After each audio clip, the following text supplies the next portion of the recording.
महादेव और श्री हरि नारायण हमेशा एक दूसरे को स्वयं से भी सर्वोच्च मानते हैं, लेकिन फिर ऐसा क्या हुआ कि महादेव को नारायण के उसी कूर्म अवतार के सामने अस्त्र उठाना पड़ा? वही कूर्म अवतार जिसने अपनी पीठ पर विशाल मंदराचल पर्वत उठाकर समुद्र मंथन को सफल बनाया था। अगर दोनों एक दूसरे के आराध्य हैं, तो उनके बीच ये भयंकर युद्ध क्यों हुआ? ये कोई कल्पना नहीं, बल्कि इस रहस्य का स्पष्ट वर्णन शिव महापुराण की शतरुद्र संहिता के 5वें अध्याय में मिलता है। कहानी समुद्र मंथन के बाद की है, जब भगवान विष्णु के कूर्म अवतार को अपनी अपार शक्ति का घोर अहंकार हो गया। जब भी भगवान किसी पशु रूप में अवतार लेते हैं, तो उस रूप का स्वभाव उन पर प्रभाव डालने लगता है।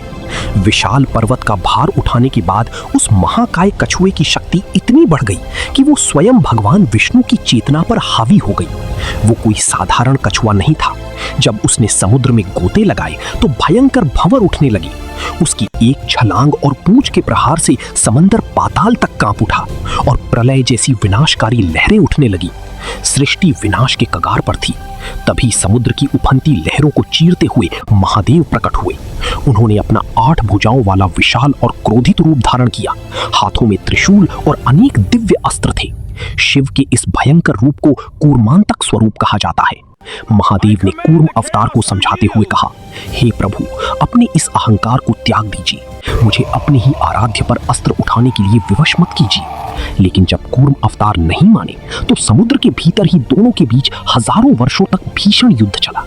एक ओर था कछुए का अभेद्य कवच, जिसे कोई अस्त्र नहीं भेद सकता था, और दूसरी ओर था महादेव का अचूक त्रिशूल। अंततः सृष्टि की रक्षा के लिए महादेव ने उस कठोर कवच पर प्रहार किया और उसे शरीर से अलग कर दिया। जैसे ही कवच टूटा, वैसे ही अहंकार भी टूट गया। भगवान विष्णु अपने वास्तविक स्वरूप में लौट आए और मुस्कुराते हुए बोले, हे महादेव, मेरे इस अहंकार रूपी कवच को आप अपने गले में धारण करें, ताकि संसार ये सीख सके कि जब रक्षक ही विनाश करने लगे, उसका अहंकार तोड़ना ही सबसे बड़ा धर्म होता है। अगर आप भी शिव और नारायण के इस अद्भुत संबंध को मानते हैं, तो कमेंट में जरूर लिखें हर हर महादेव और जय श्री हरि। हर